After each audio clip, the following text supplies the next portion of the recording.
Salut tout le monde et bienvenue au podcast Les vraies affaires zéro bullshit. Ici Roch Chalette, merci beaucoup d'être là. Deux petits messages d'entrée de jeu. Tout d'abord, n'oubliez pas de partager, ça ferait notre affaire, de partager le podcast dans votre famille, dans vos réseaux sociaux. Puis la deuxième chose dont je veux vous parler, c'est que vous êtes probablement à la maison, il y a beaucoup de télétravail qui se fait et vous avez probablement à utiliser une imprimante. Eh bien, j'ai un rabais pour vous pour l'achat de cartouches de langue. Ça s'appelle Inco Canada, I-N-K-O Canada. D'ailleurs, incocanada.com, c'est le site web. Et si vous achetez quelque chose en ligne, je vous donne un rabais. Et là, il est un petit peu compliqué le rabais, là. Ben oui puis non. Vous allez prendre les premières lettres de Les vraies affaires zéro bullshit. Alors, LVAZB, les vraies affaires zéro bullshit, LVAZB, et vous allez écrire 25 à côté. Alors, LVAZB, les vraies affaires zéro bullshit, 25, ce qui vous donne 25% de rabais pour une commande, un achat de 75 $ et plus. Alors, tout un aubaine, bien sûr. Aujourd'hui, je vais vous parler de la COVID et du point de presse de Christian Dubé aujourd'hui sur l'heure de 13 h. On s'attendait au pire et finalement, moi, je comprends absolument plus rien. Là, vous allez être obligé de m'aider parce que, puis là, quand je dis m'aider, là, ceux qui veulent s'aventurer à me dire, bon, finalement, tu comprends, Roch, que c'est tout un gros complot, ben, perdez pas votre temps, là, je suis pas votre candidat, OK? Que c'est un grand plan, je suis pas votre candidat, arrêtez ça. Puis que le gouvernement fait par exprès, puis c'est pas vrai le virus, là, je suis pas votre candidat, OK? Si vous êtes de ceux-là, honnêtement, je préférerais que vous changiez de chaîne. Faites d'autres choses. Allez écouter Éric Duhem, faites d'autres choses. Mais pour ceux qui veulent réfléchir intelligemment à la situation, je veux vous parler de la décision du gouvernement du Québec aujourd'hui qui nous montre qu'ils sont dans des derniers retranchements. C'est vraiment là, le dernier clou dans le cercueil. Ils ne savent plus quoi faire. Et je vous explique pourquoi. On va commencer par des chiffres. Aujourd'hui, les chiffres sont éloquents.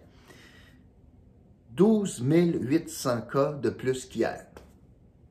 C'est pas de la tarte aux pommes, là. Il y a 12 800 personnes de plus qui ont attrapé la COVID depuis hier. Est-ce que j'ai confiance dans ce chiffre-là? Pas en tout. Il est beaucoup plus haut que ça. Combien de personnes, avec les tests rapides maintenant, font le petit test, ils ont deux petites barres, puis ils disent « Je l'ai, je n'ai pas besoin d'aller me faire tester ». Mais ces gens-là ne rentrent pas dans les statistiques.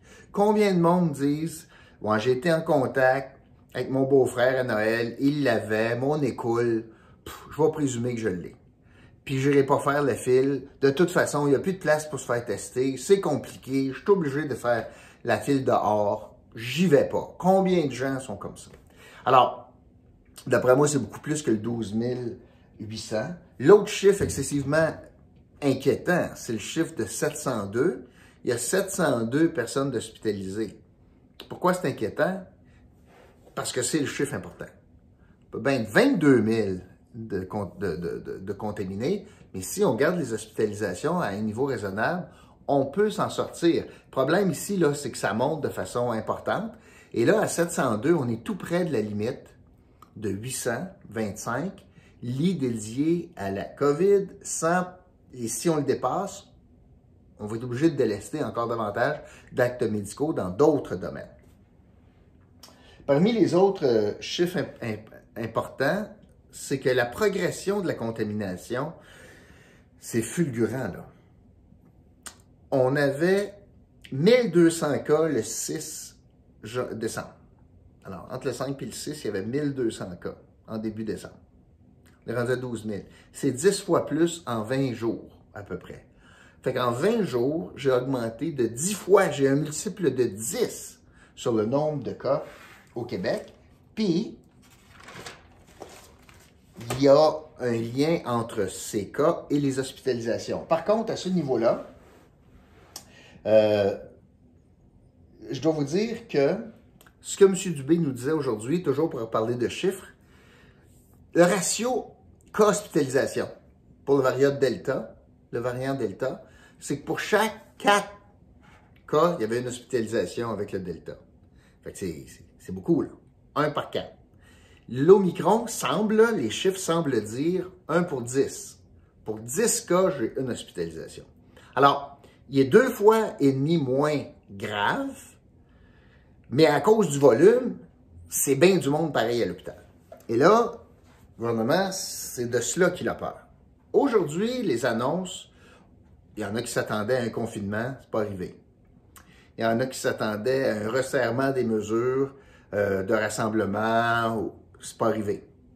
Il y en a qui s'attendaient, et moi j'en étais un de ceux-là, à ce qu'on annonce le report de la réouverture des écoles en janvier. C'est pas arrivé encore. Ce qu'il a annoncé, puis là je tombe de ma chaise, ce qu'il a annoncé, la grosse mesure, c'est le personnel médical positif à la COVID vont être capables de venir travailler. Alors qu'on demande au monde qui sont asymptomatiques puis qui ont rencontré du monde, du monde contaminé, alors qu'on demande des quarantaines, puis rencontrez pas de monde, puis restez chez vous, avec du monde qui peut-être l'aurait, là, on dit au personnel de la santé, vous êtes positif, je veux que tu viennes dans un milieu hospitalier avec des personnes vulnérables, puis viens travailler pareil. C'est le bout du bout. Pour vous en parler, je voulais le diviser en deux. Je voulais vous dire, je peux comprendre, puis après ça, je comprends rien. Pour vous montrer comment le gouvernement est mal pris, le gouvernement est aux prises avec une situation où il y a de 7 à 10 000, ça pourrait être même peut-être plus, 7 à 10 000 personnes qui travaillent dans le réseau de la santé, pardon, qui travaillent dans le réseau de la santé, qui sont absents pour la COVID. De 7 à 10 000. Avec ces chiffres-là, il n'y a plus rien qui marche dans le réseau. Et là, on a de réels risques d'avoir des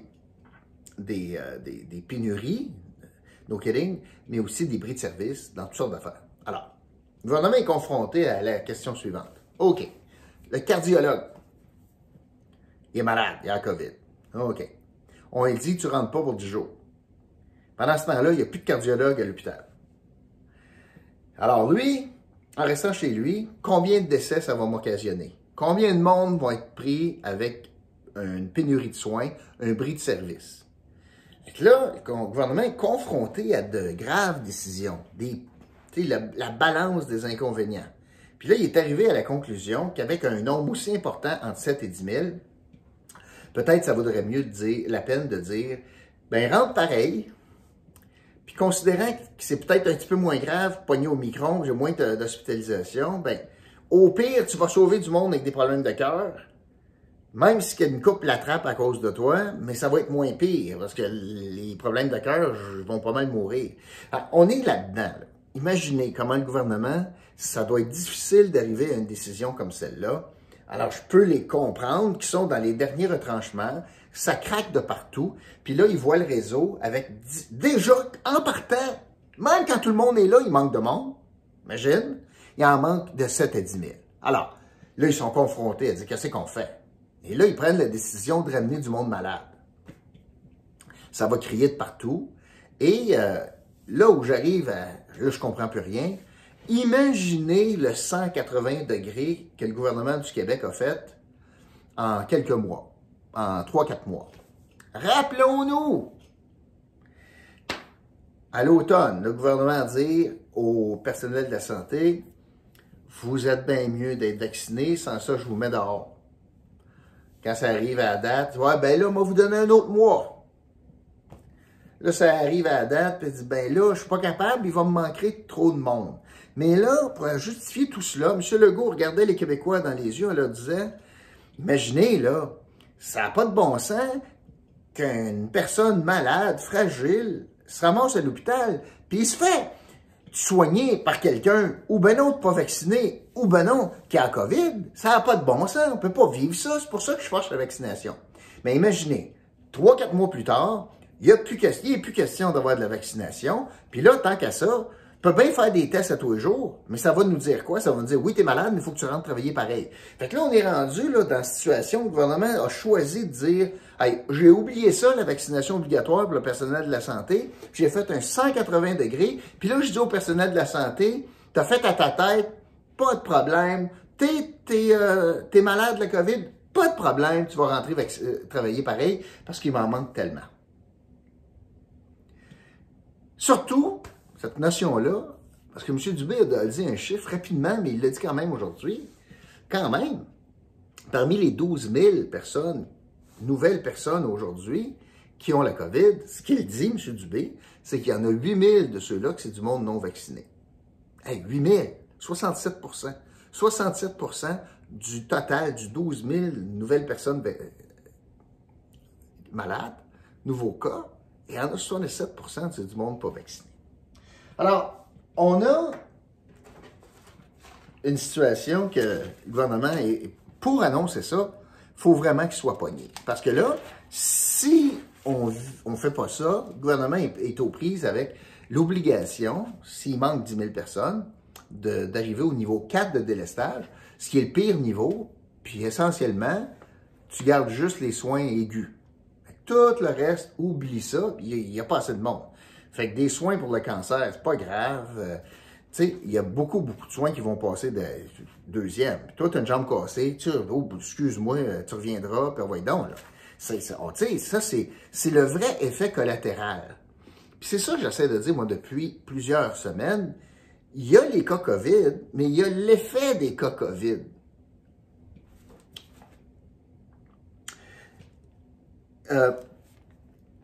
L'autre chose, je vais vous dire que pour cette mesure-là, bonne chance au réseau de la santé d'appliquer ça.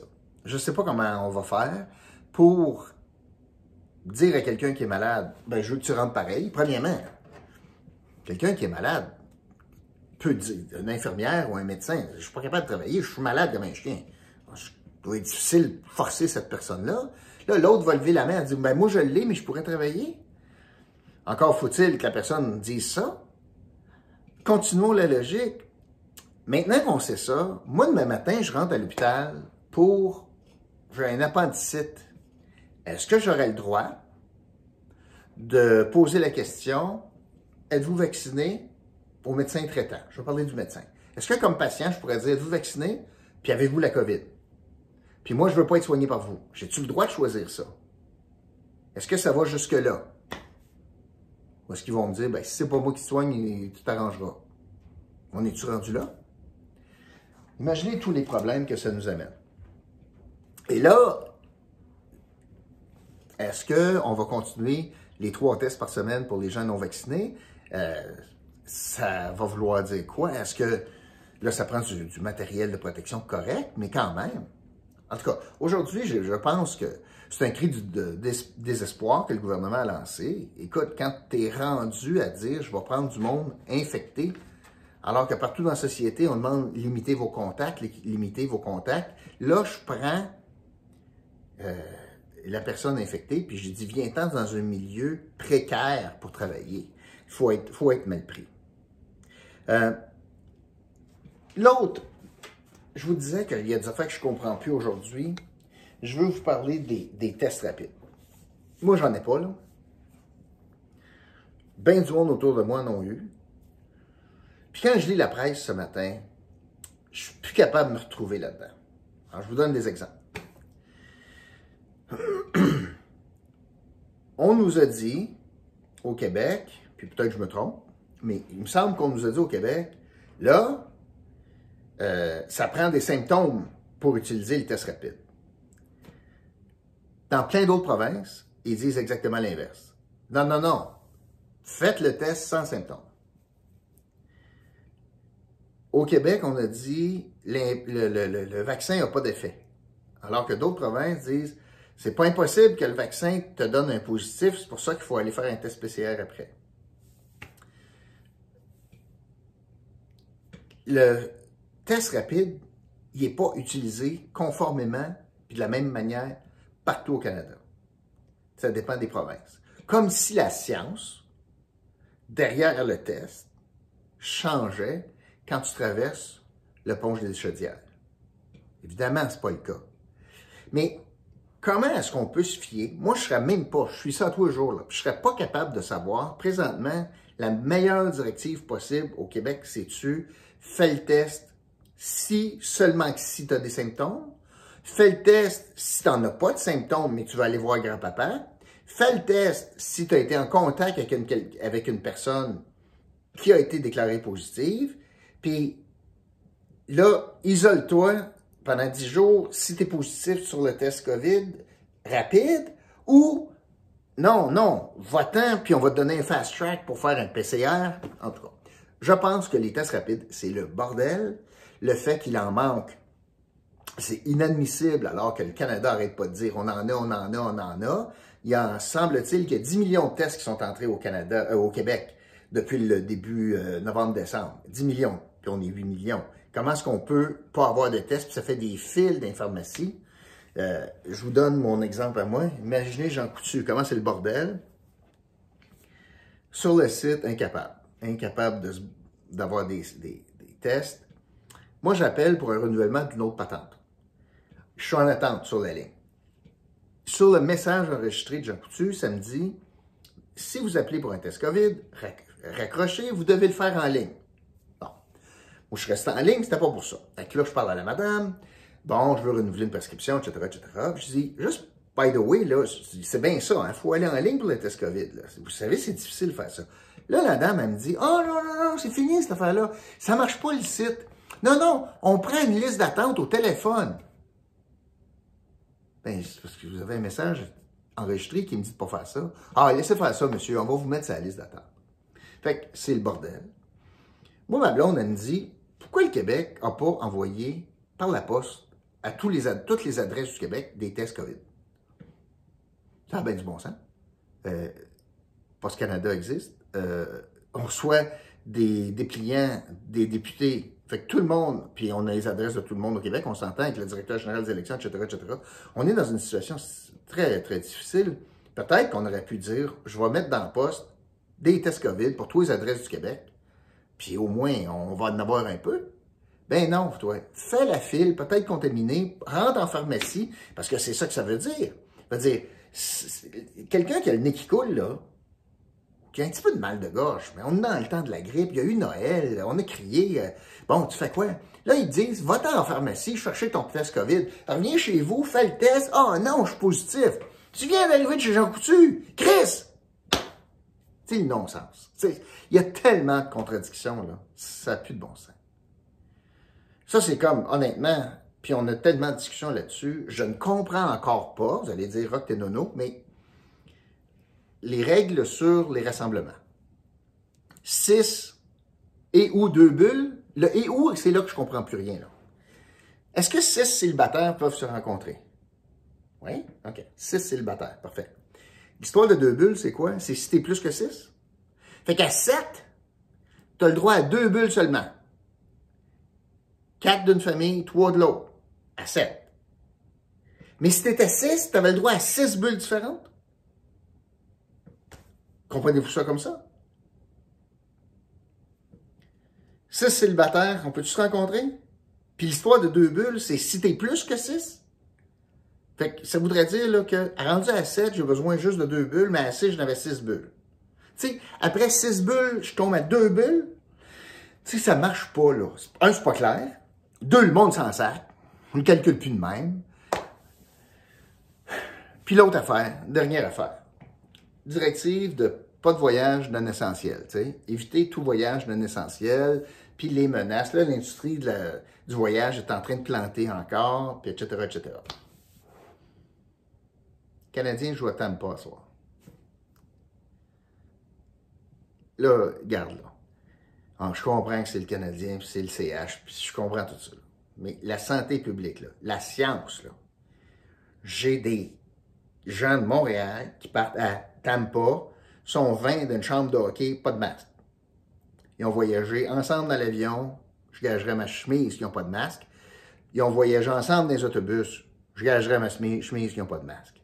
Ça, il n'y a pas de trouble. Pourquoi? Parce qu'on les teste. Il y en a 9 sur le protocole de COVID chez le Canadien. Mais aujourd'hui, j'empêche le Québécois qui part avec sa femme tout seul, traverser le frontière pour s'en aller dans son condo à Tampa. Lui, il peut pas. Ah, lui, toi, tu peux pas. Lui, je te le dis, c'est un voyage non essentiel. On t'a regardé avec des gros yeux, tu devrais pas faire ça. Mais le CH qui traverse pour aller jouer au hockey, ça, c'est correct. Puis après ça, on dit, Le monde ne respecte pas bien les mesures. Je vois sur Facebook, là, plein de mes amis, hey, ils postent, ça fait 2 minutes un post, hey, on est à Cancun, on est ici, on est là.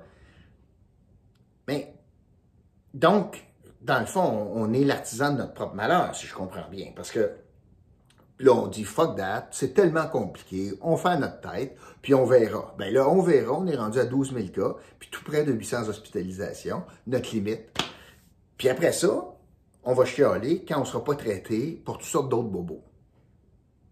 Parce qu'au final, là, un décès, là, décès COVID ou décès du cœur ou décès du cancer, là, à la fin de la journée, tu t'en vas au funérailles pareil. En tout cas, aujourd'hui, c'était ça. Les contradictions sont tellement nombreuses que tu ne te retrouves plus. Mais le bout du bout, c'est qu'un gouvernement désespéré comme celui de François Legault s'en va dire « Je vous ai menacé de congédiement. Si tu n'étais pas vacciné, ben là, je reviens ça bout pour bout. Puis, s'il vous plaît, même si tu as COVID, viens donc travailler. On est bien mal pris. » Avec l'indice du jour, parce que je vais vous donner 100 $ dimanche dans un tirage, si vous inscrivez l'indice du jour, inscrivez l'indice, on va écrire contradiction. Contradiction aujourd'hui et l'indice du jour. Écrivez ça dans la description, vous pourriez gagner 100 $ dimanche. Merci beaucoup d'avoir été là. Je vous retrouve demain pour un autre podcast. C'est Vraies Affaires, Zéro Bullshit. Salut tout le monde.